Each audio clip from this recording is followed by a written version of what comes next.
Hello and welcome to Commerce Made Easier. In today's lecture of Accountancy Class 11, we will do accounting equation.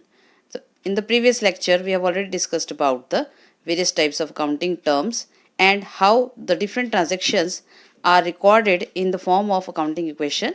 Today we will learn.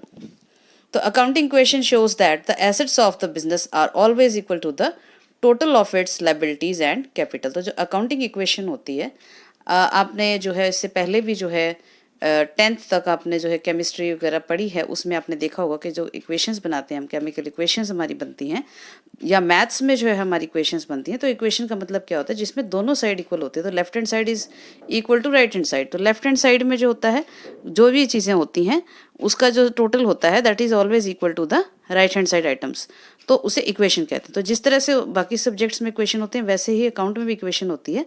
तो और accounting equation जो क्या कहती है कि जो एसेट्स होती हैं बिजनेस की, जो प्रॉपर्टीज़ होती हैं, चाहे वो करंट एसेट्स हों चाहे वो फिक्स्ड एसेट्स हों, they are always equal to the total of its liabilities and capital. तो जो एसेट्स होते हैं उनका टोटल हमेशा ही जो लायबिलिटीज़ होती है, जो हमारी देनदारियाँ होती हैं बाहरी, और जो हमारी कैपिटल होती है बिजनेस में इन्वेस्ट की गई बिजनेसमैन के द्वारा, उन दोनों के टोटल के बराबर होती हैं। And the accounting equation read as follows. तो उसको हम लिखते कैसे हैं, assets is equal to liabilities plus capital. तो एसेट्स जो है it is sum total of liabilities and capital. And symbolically हम इसको लिख सकते हैं A is equal to L plus C. तो A stands for assets, L stands for liabilities and C stands for capital. The above equation cannot be used for finding out the missing figures also. तो जैसे हम maths में missing values निकालते हैं, इसी तरह से अगर हमें दो वैल्यूज़ का पता है, जैसे मान लीजिए हमें एसेट्स और लायबिलिटीज़ का पता है तो हम कैपिटल निकाल सकते हैं, या कैपिटल का पता है तो हम और एसेट्स का पता है तो हम लायबिलिटीज़ निकाल सकते हैं। तो जैसे capital is equal to assets minus liabilities. तो कैपिटल एसेट्स माइनस लायबिलिटीज़ जो होती है, यानी कि डिफरेंस होता है एसेट्स और लायबिलिटीज़ का कैपिटल, और लायबिलिटीज़ जो होती हैं that is the difference between assets and capital. तो एसेट माइनस कैपिटल निकालते हैं तो हमारे पास क्या बचेगा, लायबिलिटीज़ बचेगा। तो इस तरीके से हम मिसिंग फिगर्स भी, जैसे हम कई बार न्यूमेरिकल्स आपके एग्जाम में आ जाता है क्वेश्चंस, छोटे छोटे न्यूमेरिकल सॉल्व करने के लिए, तो आप उसमें कैपिटल निकालने के लिए आ सकता है, लायबिलिटीज़ निकालने के लिए आ सकता है, वैल्यू ऑफ एसेट्स निकालने के लिए आ सकता है, तो हम इसका यूज़ कर सकते हैं।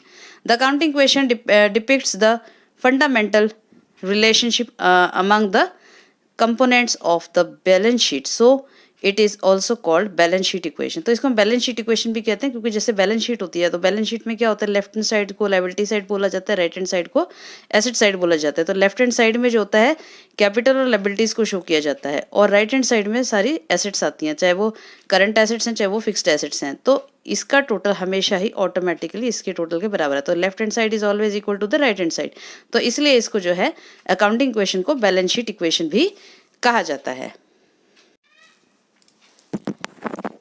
Now we will understand it with the help of some example।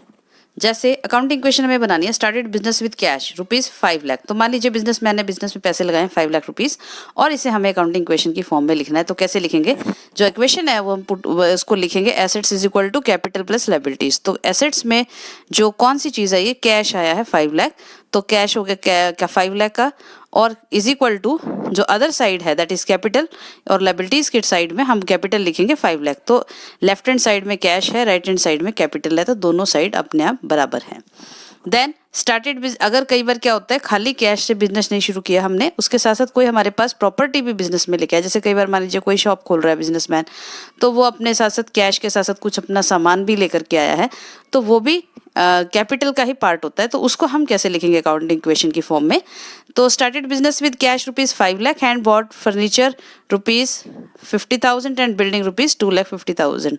तो जो बिजनेसमैन ने बिजनेस शुरू किया है तो वो किस तरह से शुरू किया है, कैश लेकर आया 5 लाख रुपीज़ का, और फर्नीचर लगाया उसने 50,000 का, और बिल्डिंग लगाई है 2.5 लाख की।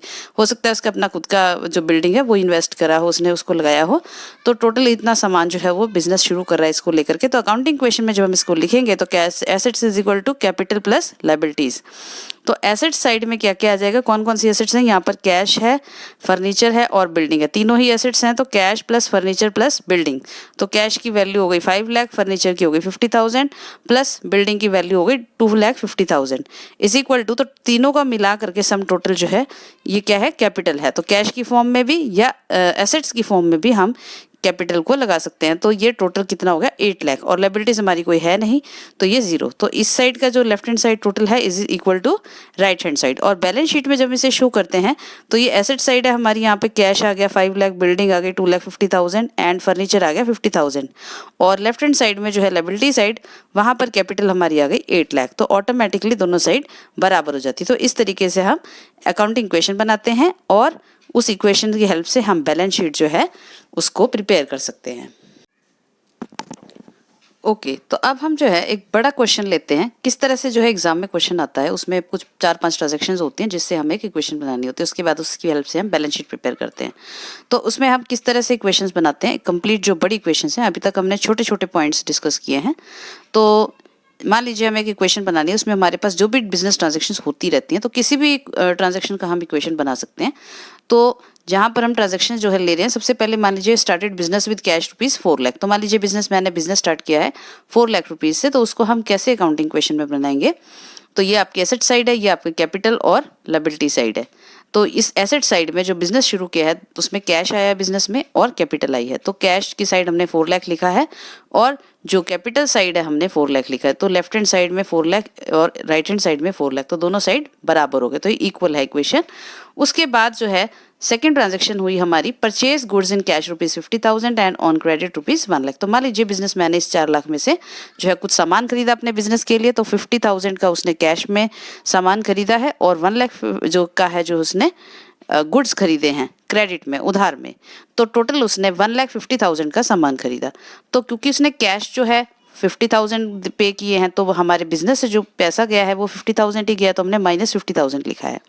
उसके अलावा जो 1 लाख है वो उसने उधार में खरीदा है, तो वो क्या बन गए हमारे क्रेडिटर्स। तो जिनसे हम उधार में सामान खरीदते हैं वो हमारे क्रेडिटर्स कहलाते हैं। तो यहाँ पर लायबिलिटी साइड में जो है क्रेडिटर्स हमने शो किए हैं 1 लाख के। और जो हमने टोटल गुड्स खरीदे हैं, जो कॉस्ट है गुड्स की 50,000 कैश में और 1 लाख जो है क्रेडिट में खरीदे थे, टोटल 1,50,000 गुड्स जो है या स्टॉक जो है वो हमने खरीदा। तो स्टॉक में जो है स्टॉक इज एसेट, तो हम उसको गुड्स या स्टॉक में 1,50,000 दिखाते हैं। तो अब जो है हमारी न्यू इक्वेशन क्या बनेगी, ये ट्रांजैक्शन होने के बाद, तो जितनी भी जो भी ट्रांजैक्शन होगी, तो हर ट्रांजैक्शन के बाद जो है हम न्यू इक्वेशन बनाते हैं कि इस ट्रांजैक्शन होने से हमारी इक्वेशन जो है नई क्या बनती है। तो 4 लाख में से 50,000 माइनस होकर के हमारे पास कैश जो बच गया है दैट इज 3,50,000 और गुड्स जो है वो हमारे 1,50,000 है। तो 3,50,000 प्लस 1,50,000 ये एसेट साइड का टोटल है। और जो कैपिटल साइड है, कैपिटल हमारी 4 लाख ही है एज इट इज, और जो क्रेडिटर्स हैं वो हमारे आ गए हैं नए, वो है 1 लाख। तो इसका टोटल अगर हम करते हैं 3,50,000 और 1,50,000 कितने हो गए, ये हो गए आपके 5 लाख रुपीस। और 4 लाख प्लस 1 लाख क्या है 5 लाख। तो ऑटोमेटिकली दोनों साइड अपने आप बराबर होनी चाहिए, इसको हमें करना नहीं चाहिए। अगर ये इक्वल नहीं है तो इसका मतलब आपने कहीं पर क्वेश्चन में गलती की है। तो ये आपको पेपर में भी इसी तरह से बनाने को आता है कि आपने जो ट्रांजेक्शन आपको 5-6 दे दी गई है और उसकी हेल्प से आपने एक इक्वेशन प्रिपेयर करनी है। Then sold goods to Ram rupees 30,000, cost 20,000। तो मान लीजिए जो गुड्स हमने खरीदे थे 1,50,000, उसके जो उसमें से 20,000 के जो गुड्स हैं वो हमने 30,000 में राम को बेच दिए। तो इसको हम इसकी इक्वेशन कैसे लिखेंगे, तो क्योंकि हमने इसमें जो बेसिकली नाम दिया गया, तो जब नाम दिया जाता है तो इसका मतलब हम उसे उधार में मानते हैं, यानी क्रेडिट ट्रांजैक्शन उसको माना जाता है। जब तक कैश वर्ड ना दिया हो तो हम उसको कैश नहीं मानते हैं। तो क्योंकि इसमें नाम दिया है तो हम इसको ये मानेंगे कैश हमारे पास नहीं आया, 0 कैश है। और गुड्स की जो कॉस्ट थी, कितने के हमने खरीदे थे 20,000 के, वो हमारे घट गए हैं, -20,000 गुड्स हमने बेच दिए हैं। और जो कितने में बेचे हैं 30,000 में बेचे हैं। तो हमने जो जिनको हम उधार में सामान बेचते हैं उसे हम कहते हैं डेटर्स। तो डेटर्स को हमने 30,000 रुपये उनसे हमने लेने हैं। तो 20,000 का सामान 30,000 में बेच दिया।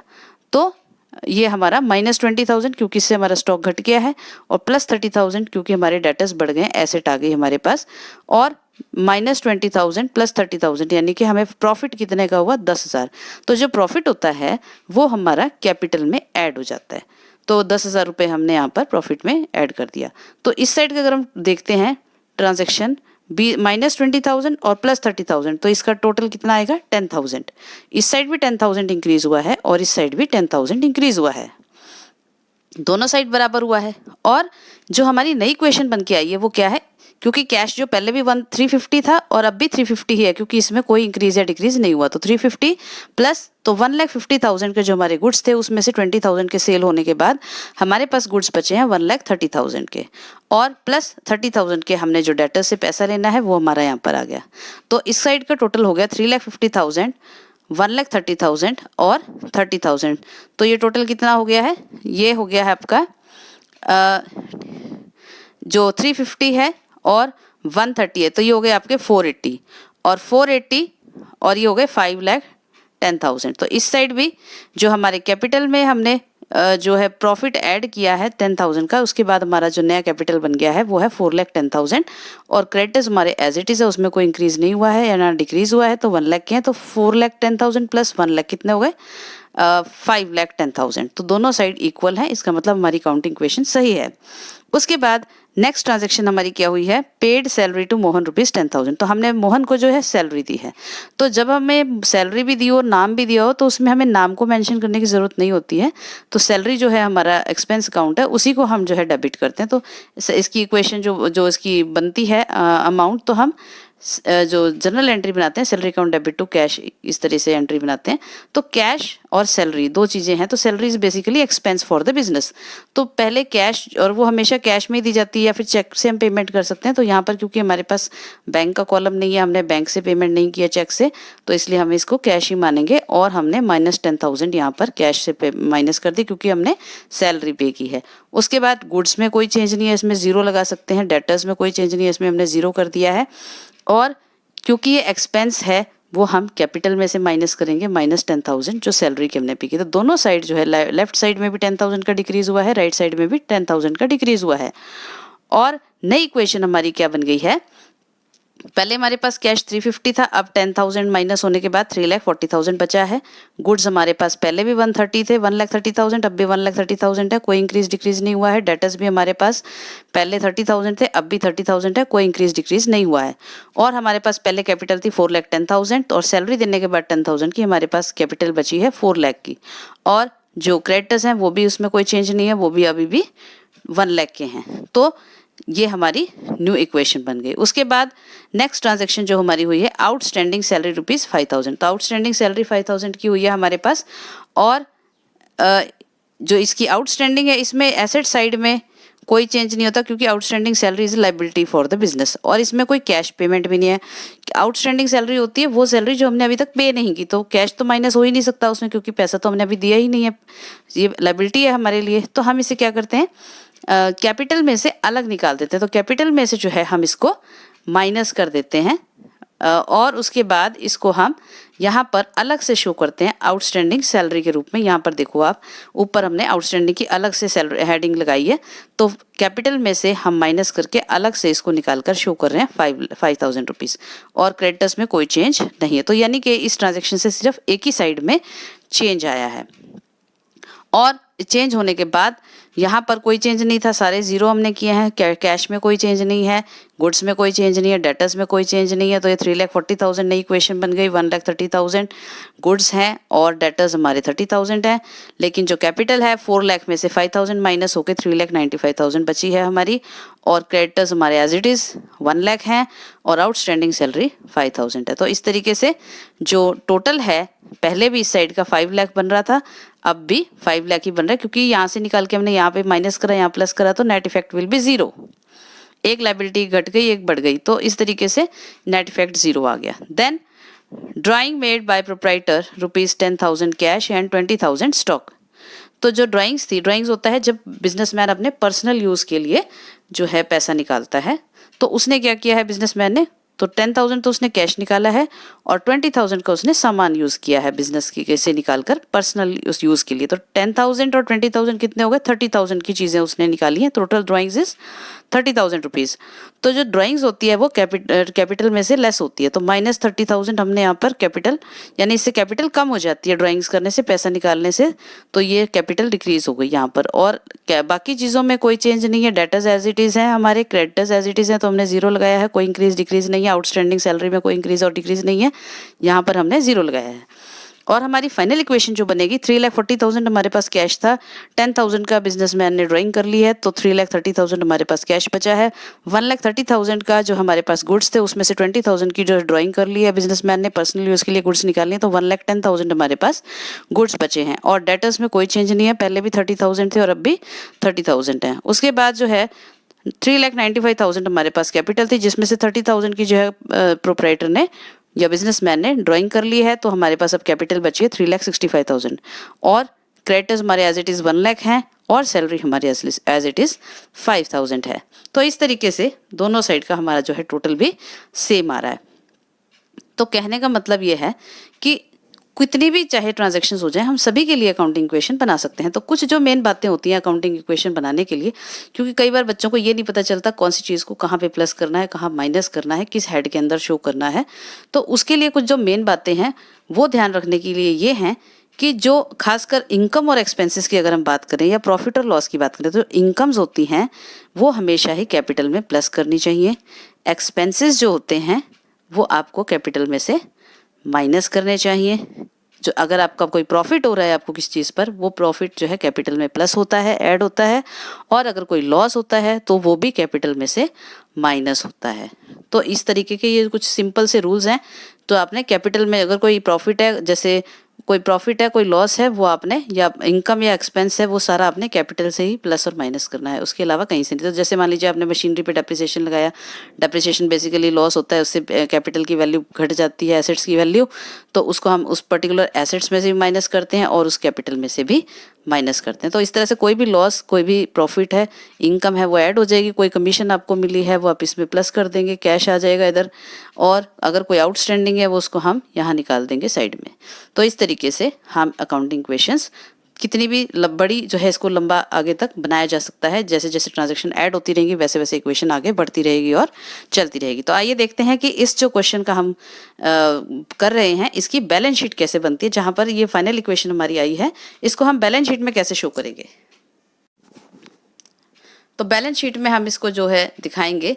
तो जो एसेट साइड के हमारे अमाउंट्स थे, कैश जो है 3,30,000 था, गुड्स यानी कि स्टॉक हमारा 1,10,000 था, डेटर्स हमारे 30,000 थे, तो टोटल हमारा बन गया 4,70,000 रुपीज़ का एसेट्स। और जो लायबिलिटी, इसमें बैलेंस शीट में लायबिलिटी साइड था उसमें क्रेडिटर्स हमारे 1 लाख के थे, आउटस्टैंडिंग सैलरी हमारी 5,000 थी और कैपिटल हमारी बची थी 3,65,000 रुपीज़ की।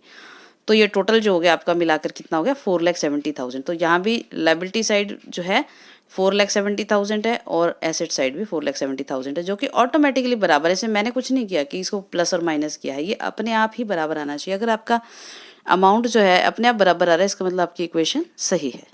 तो इस तरीके से हम अकाउंटिंग इक्वेशंस को करते हैं और ये 4 मार्क्स का अब तक जो पैटर्न है उसमें ये क्वेश्चन हमारा एग्जाम में आता है। तो आशा है आपको आज का ये वीडियो अच्छे से समझ में आ गया होगा और इसके हम बहुत सारे और भी आप क्वेश्चन जो है प्रैक्टिस कर सकते हैं। बहुत ही आसान टॉपिक है, इसमें सिर्फ आपको बस ये समझना है कि किस तरीके से हमने किस चीज़ को बैलेंस शीट में कहाँ दिखाना है, प्लस कहाँ करना है, माइनस कहाँ करना है, और थोड़ी सी प्रैक्टिस से ही आप इसको इसमें जो है परफेक्शन ला सकते हैं। So that's all for today. I hope you have liked this video very much. Don't forget to like, share and subscribe this channel. Thank you.